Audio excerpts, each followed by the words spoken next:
एक औरत लोगों को ब्याज पर पैसे दिया करती थी। एक बार उसके पास ऐसा गाहक आया जिसको हॉस्पिटल में इलाज के लिए 35,000 की ज़रूरत थी। उसने उस पेशेंट से बात की और उसने कहा अपनी बेटी को भेज दो, मैं पैसे दे देती हूँ। और उस मरीज़ ने अपनी बेटी को जब उसके घर पर भेजा तो वो लड़की पैसे लेने के लिए उस औरत के घर पर गई और वो लड़की वहाँ का माहौल देखकर, बड़ा घर देखकर और नौकर चाकर देखकर घबरा जाती है। और वो औरत उस लड़की से बोलती है कि कितने पैसों की ज़रूरत है। वो बोलती है कि हाँ जी आंटी जी, हमें 35,000 की ज़रूरत है हॉस्पिटल में डॉक्टर को देने के लिए, क्योंकि मम्मा का ऑपरेशन है। वो औरत बोली चलो ठीक है, मैं ब्याज पर 35,000 दे देती हूँ, तुम अपनी मम्मी को बता देना और मैं हिसाब में लिख लेती हूँ। और वो पैसे लेकर चली जाती है वहाँ से। लेकिन बाद में उस औरत के दिल में बेईमानी आ जाती है और वो हिसाब में 35 की जगह 50,000 लिख लेती है और बोलती है कि उन अनपढ़ को कौन सा पता चलेगा।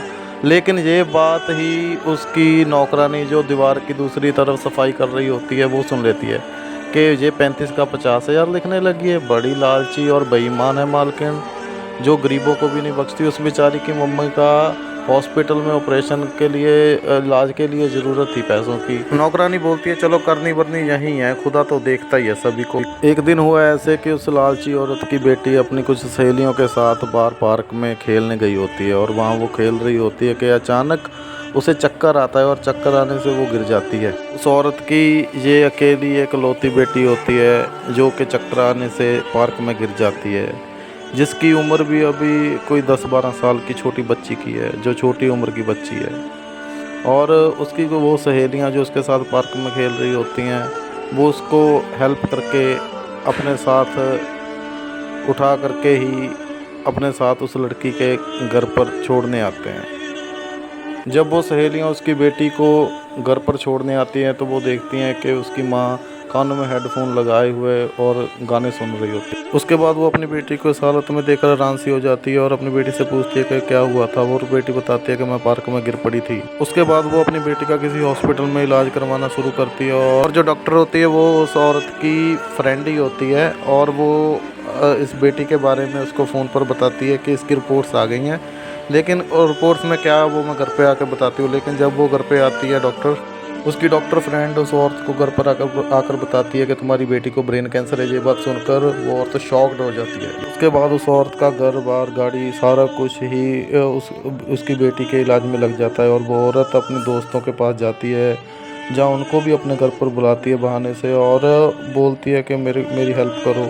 लेकिन उसकी कोई भी फ्रेंड उसकी ज़्यादा देर तक मदद नहीं करती। जितनी हो सकती है उतनी करती हैं लेकिन ज़्यादा देर तक उस औरत की मदद कोई नहीं करती। उसके बाद यहाँ तक कि उसके घर का भी सारा सामान बिकने तक आ जाता है। वो अपने घर का बेड, फ्रिज सारा कुछ बेच देती है और अपनी बेटी को ज़मीन पर लटाकर उसका इलाज करवाती है। उस औरत के लिए इतनी कठिन परिस्थिति बन चुकी थी कि उसके रिश्तेदारों ने उस औरत के साथ फ़ोन पर बात करना भी बंद कर दिया था। एक दिन ऐसा हुआ कि उस औरत के घर पर एक भिक्षा मांगने के लिए फ़कीर आया और उस फ़कीर की आवाज़ कहीं उसकी बेटी ने सुन ली। तो उस औरत की बीमार बेटी बोली कि माँ, उस फ़कीर को बुलाओ, उस बाबा को बुलाओ, मुझे उनसे कुछ बात करनी है। वो औरत उस फ़कीर को अंदर बुलाती है और वो फ़कीर उसकी बेटी के पास आकर बैठ जाता है और वो बेटी बोलती है कि बाबा आप आ गए। तो वो फ़कीर उसके सिर पर हाथ रखकर बोलता है हाँ मेरी बेटी मैं आ गया, बोलो तुमको क्या बात करनी है मेरे साथ। वो फ़कीर बोला तुम बिल्कुल ठीक तो हो मेरी बेटी। उस फ़कीर ने काले रंग का लिबास पहना हुआ था। वो बेटी बोली कि बाबा जी मुझे आपसे एक बात करनी है बहुत ज़रूरी, कृपया कृपया आप मुझे सभी रिश्तेदारों को एक और कर दें और मेरी माँ को भी एक और कर दें। मैं सामने किसी को नहीं देखना चाहती, मैं आपसे बहुत ज़रूरी बात करना चाहती हूँ। और उसके बाद फ़कीर ने सभी को बोला कि आप सभी एक साइड हो जाओ। और उसके बाद वो बेटी उस फ़कीर से कुछ बातें करने लगी। सभी एक तरफ हो गए और वो फ़कीर बोला बोलो मेरी बेटी तुमने क्या बात करनी है मेरे साथ। वो बेटी बोली बाबा जी मैं आपको ये बताना चाहती हूँ कि मेरी माँ ने और मेरे पिता ने जो भी ये धन इकट्ठा किया है ये सभी गरीबों का खून चूस कर किया है और बुरे तरीके से किया है, ईमानदारी से नहीं कमाया। इसीलिए मुझे खुदा ने इनका काल बनाकर इस धरती पर भेजा था। मैंने इनका वो सारा धन अपने बीमारियों पर खर्च करवा दिया।